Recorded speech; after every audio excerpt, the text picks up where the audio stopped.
Engañé a mi novio para encajar con un nuevo grupo de amigas. Cuando intenté alejarme, me traicionaron y se lo contaron todo. Llevaba 2 años con Esteban. Nuestra relación había sido intensa, con mucha química y complicidad. Pero todo cambió cuando consiguió un nuevo trabajo, jornadas eternas, llamadas nocturnas, agotamiento constante. Aunque seguía allí, ya no era el mismo.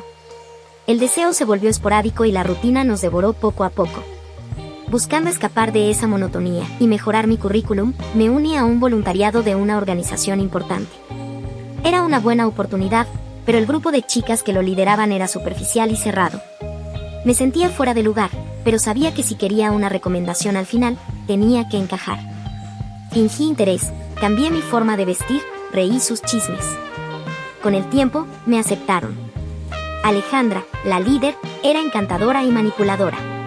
Su hermano, que a veces se unía a las salidas, era un seductor nato y empezó a prestarme atención.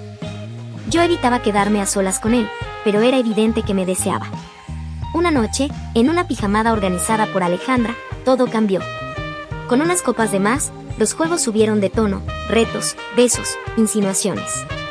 Entonces Alejandra me lanzó un reto: si me acostaba con su hermano, dejaría de ser la santurrona del grupo y ella misma se encargaría de que me dieran una recomendación excelente. Todos rieron, pero sabíamos que no bromeaba. En ese momento me convencí de que no era tan grave, que podía manejarlo, que nadie se enteraría. Me reí, fingí que lo tomaba a la ligera y me levanté diciendo que iba al baño. En realidad, fui a decidir si cruzaría esa línea. En vez de bajar, subí al segundo piso. La puerta del cuarto del hermano de Alejandra estaba entreabierta. Dudé. Pensé en Esteban, en lo que estaba a punto de hacer, pero una voz dentro de mí repetía que ya era tarde, que yo misma había cruzado la línea, que quizás ya no importaba. Empujé la puerta. Él estaba sentado en la cama con el celular, me miró sin sorpresa, como si supiera perfectamente por qué estaba allí. Entré sin decir nada. Lo que pasó fue intenso, casi salvaje. Por un momento, me sentí viva de nuevo. Cerré los ojos y fingí que era otra persona, que no había nada fuera de esa habitación. Al terminar, mientras yacía a su lado, lo escuché decir: valió la pena pagarle el almuerzo a mi hermana para que hiciera que esto pasara. Sentí un vacío helado. No fue un juego improvisado. Fue un plan. Me vendieron. Me usaron. Y lo peor, me dejé. No dije nada. Fingí que no lo había oído. Me giré y cerré los ojos, demasiado rota para reaccionar. En los días que siguieron, me costaba mirarme al espejo. Me sabía manipulada, pero también me sentía poderosa. El sexo había sido increíble. Por primera vez en mucho tiempo me sentí deseada, aunque fuera por las razones equivocadas. Y no fue solo una vez. Él volvió a buscarme. Al principio lo evité, luego empecé a ceder. Nos vimos una y otra vez, siempre en secreto. No era amor. Era algo físico, sucio, adictivo. Me hacía sentir transgresora, viva. De pronto, encajaba con el grupo. Ya no era la santurrona. Sabía reír, callar, manipular. En casa, en cambio, todo era distinto. Esteban seguía siendo el mismo, atento, paciente, predecible. Pero yo ya no era la misma. Me inventaba excusas para evitarlo. Lo nuestro ya no me encendía. Había probado otra forma de sentirme viva y no quería volver atrás. A veces solo me volteaba y fingía dormir. Esteban, como siempre, no insistía. Nunca fue de exigir, y eso me partía más. Seguía siendo un buen hombre, y aún así yo lo traicionaba. La culpa venía en oleadas. Me miraba al espejo y no reconocía a la mujer que era. ¿Qué pasó con la que creía en el amor, en la fidelidad, en el compromiso? Pero entonces llegaba alguna de las chicas con su discurso fácil: no es traición, es complemento, nadie vive para una sola persona toda la vida, ahora sí estás viva. Yo quería creerles. Admitir lo contrario sería aceptar que estaba destruyendo todo por nada. Cuando él me seguía buscando, me aferraba a la idea de que quizá no era solo sexo. Me inventé ilusiones tontas, que podíamos tener algo más, que tal vez quería verme por algo más que el cuerpo. Pero nunca cambió. Siempre encuentros fugaces, mensajes secos. Y aún así, yo seguía ahí. Mientras tanto, en casa, Esteban empezaba a notar el cambio. Me preguntaba con más frecuencia si estaba bien, si necesitaba hablar. Yo respondía que sí, que era solo estrés, el voluntariado, el cansancio. Sonreía por compromiso, le daba un beso distraído y seguía con mi farsa. Por las noches, lo veía dormir y me preguntaba en qué momento perdí el rumbo. Pero no hacía nada. Me repetía que ya era tarde, que yo ya no pertenecía al mundo de antes. Ahora jugaba bajo otras reglas. Ya no era la misma. Esteban no decía nada, pero lo sabía. Lo veía en su mirada, en sus silencios más largos. Y su tristeza silenciosa me pesaba más que cualquier reproche. Fue entonces cuando decidí terminarlo con el hermano de Alejandra. No hubo drama. Dejé de responder, rechacé sus invitaciones y le mandé un mensaje corto. Su respuesta fue aún más fría. Me acusó de usarlo para experimentar. Y quizás tenía razón. Fue irónico. Él dijo que lo había usado, pero eso fue exactamente lo que él y su hermana hicieron conmigo. Tal vez esperaba una reacción más dramática de su parte, pero lo cierto es que, para entonces, ya no me importaba. Había llegado a un punto en el que lo único que quería era cortar con todo. Con él, con ellas, con esa versión de mí que se había dejado arrastrar por algo que nunca fue real. Porque esa fantasía que me vendieron, la chispa, la libertad, la emoción, nunca me perteneció. Era ajena, prestada, frágil. Y estaba destruyendo todo lo que alguna vez me importó. También por eso dejé el voluntariado antes de tiempo. Sí, se puede salir antes. Puedes renunciar cuando quieras, aunque eso signifique perder la constancia final o la tan prometida recomendación. A mí ya no me importaba. ¿Para qué quería un papel si a cambio tenía que seguir fingiendo ser alguien que ya no reconocía?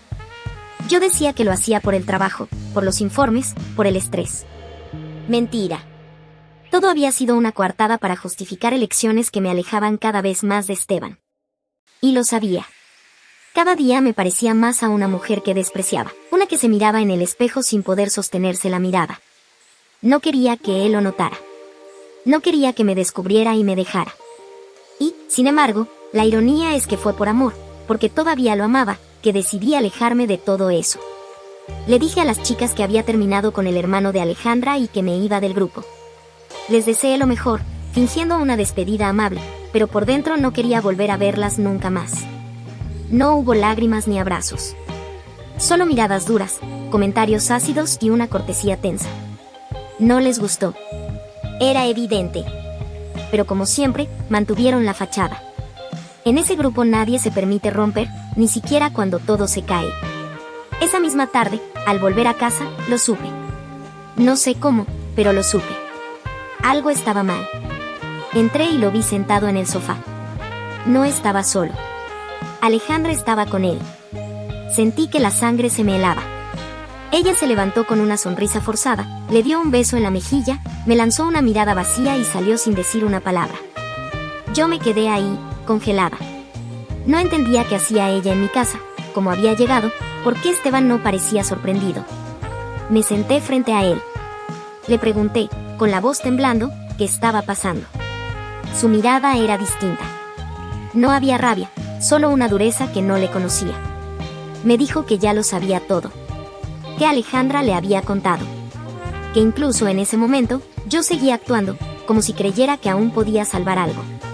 Y que eso, justo eso, era la confirmación de que ya no había vuelta atrás. Me terminó así, sin rodeos. Me dijo que no podía seguir con alguien que lo había cambiado por un juego. Que no era solo el sexo, sino la mentira, el desprecio, la falta de respeto hacia lo que habíamos construido juntos. Me dijo que esperaba que encontrara lo que buscaba, porque él ya no podía darme nada. No supe qué decir. Me quedé muda. No lloré. Solo lo vi salir, con una mochila al hombro. Lo básico. El resto, dijo, lo pasaría a buscar otro día. Horas después, una de las chicas del grupo me escribió. No fue Alejandra, sino una de las más tranquilas. Me explicó que fue una decisión del grupo contarle a Esteban. Que lo hicieron por mi bien, porque él necesitaba saber la verdad, porque yo merecía liberarme de un tipo que no me dejaba vivir. Cerró el mensaje con una frase que todavía me atormenta. No te enojes, lo hicimos para que te liberes de ese tonto. Quise responderle. Insultarla. Decirle lo que realmente pensaba de todas ellas. Pero no lo hice. ¿Para qué? Ya no tenía sentido. Lo hecho estaba. Y yo ya lo había perdido todo. Intenté hablar con Esteban una vez más. Le pedí una oportunidad. Le dije que lo amaba, que todo había sido una estupidez, que me dejé llevar por personas que no valían la pena. Le supliqué que recordara lo que habíamos vivido. Pero él fue claro. No había odio en su voz, pero sí decepción. Me dijo que ya no podía confiar en mí. Que yo había elegido. Que ahora tenía que vivir con eso. Y tenía razón. Hoy vivo sola. No volví a ver a las chicas del grupo. No sé nada del hermano de Alejandra. Nunca más retomé contacto con la organización del voluntariado. Ni siquiera pregunté si podían darme una constancia parcial. Todo eso que antes me parecía tan importante, ahora solo me recuerda lo que perdí. Perdí al hombre que me amaba. Perdí el trabajo que soñaba. Perdí el respeto por mí misma. Todo por un juego estúpido, por un puñado de falsas amigas, por una necesidad absurda de encajar en un mundo que ni siquiera era mío. Lo más triste no es que me usaron. Lo más triste es que yo lo permití. Que vi las señales y decidí ignorarlas. Que me hice la fuerte mientras me desmoronaba por dentro. Y ahora, cada vez que me miro al espejo, no veo a la víctima. Veo a la culpable.